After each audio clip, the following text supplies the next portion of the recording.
Hello, and welcome to the Venue Coach Blueprint for Owners. I'm Kyle Labar. This podcast is all about helping you fill your wedding venue with more bookings, earn more from each one, and keep your customers happy for a long time. We'll also talk about some tough times and big lessons that I've learned along the way. Let's dive in together and make your venue the best spot for weddings. Hey everybody, welcome to another episode of the Venue Coach. Today's episode is about finances and specifically how to allocate resources so that you're getting the most bang for your buck while also not just continually pouring money into your venue. So I've talked about this before, but I wanted to bring it up again because this is one of the crucial keys to having a successful venue that's profitable. So the key things that I look at with our venues when we go to allocate resources is this going to make me money or is it going to save me money? And then the next question, the follow-up question is by how much? So on the saving side, it might be, oh, we need to repair an AC unit, or we need to put in a new septic system or upgrade it or something like that. And it's going to cost, for example, we have our septic system we need to upgrade, and it's going to cost us about $5,000. But right now, without it being upgraded, almost every weekend we're having to call a plumber out because certain items get flushed down the toilet that shouldn't be, and that costs us $500 to $1,000 every time they come out. And we would like to not spend that. So 10 visits, we're going to make the cost up. And if it's happening every weekend or every other weekend, then we would see, if it's every weekend, then that would take roughly 2.5 months to recoup the cost of that, or 5 months. So 5 months to recoup the cost. And that's how we need to think about things. An example of an investment that wouldn't make sense to save money. So in the springtime, we have a entryway, or our driveway is half a mile long, and it's gravel. So every spring it gets washed out, and we have to have somebody come in and put down new gravel, do some concrete washout, and just touch it up, regrade it, that sort of thing. When we do that, it can cost anywhere from $2,000 to $5,000 to fix. And so that's usually once a year, sometimes twice a year. Let's just say twice. It takes 10 times. So, or excuse me, up to $10,000 a year to do that. So, when we look at the potential of paving our driveway, I look at the cost, and it's about, on average, $10 a square foot. And for a half-mile long driveway, it is roughly 21,000 square feet. So $210,000 to fix. And so if we just go with our worst case where we have to repair it twice a year at $5,000, that's $10,000 a year divided into $210,000 is 21 years. So now if we're paving it at that point, how much does it cost me to keep maintaining the paved road? We're going to get potholes.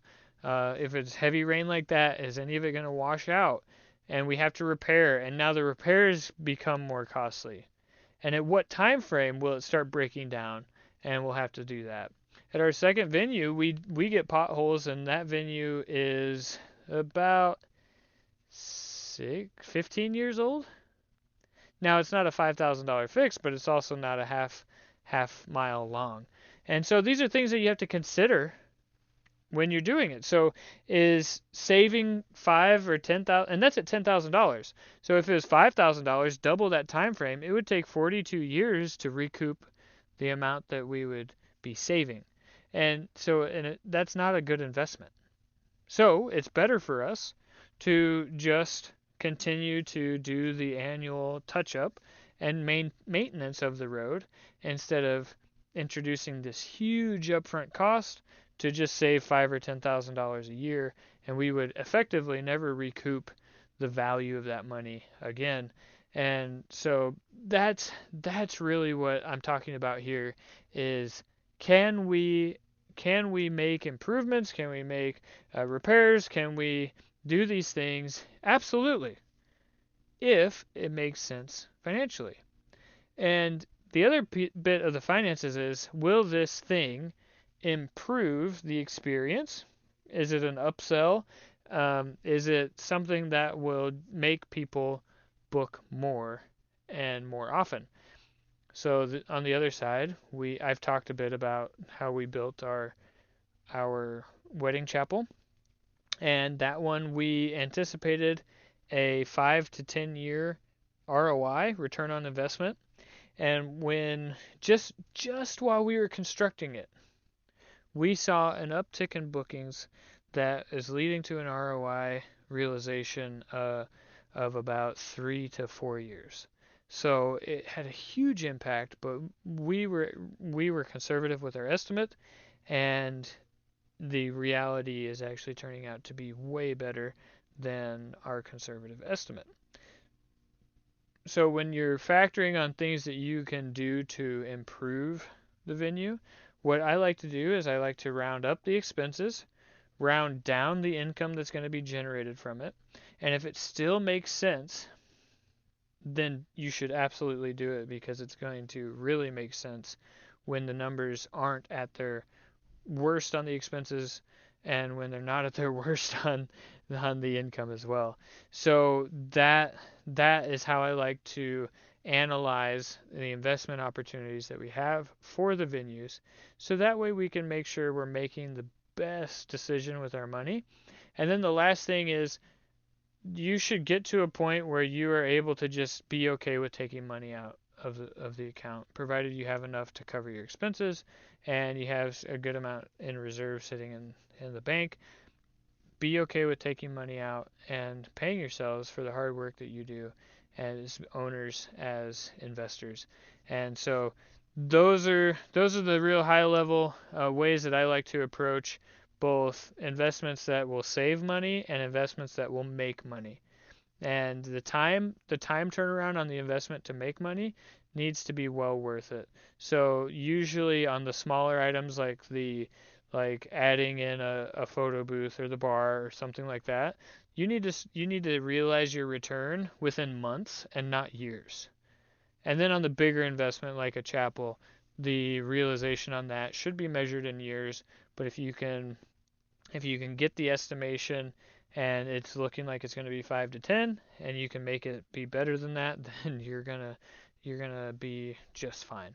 The last piece of it before I wrap up the episode, the last piece is if you have high interest and you're able to talk with a bank and get it refied into lower interest, that's an easy way for you to lower your overall risk, increase your cash flow, and your profitability. And so that's something that you should absolutely do, especially given the economy right now and where everything is at. Interest rates are pretty high, but they're starting to come down. So that's something that you should consider to free up, especially with these big $1 million plus loans. You'll be able to free up thousands of dollars a month by just doing that. So hopefully this episode was helpful for you. If you thought it was useful, if you got some insights from it, please subscribe and stay tuned for the next one.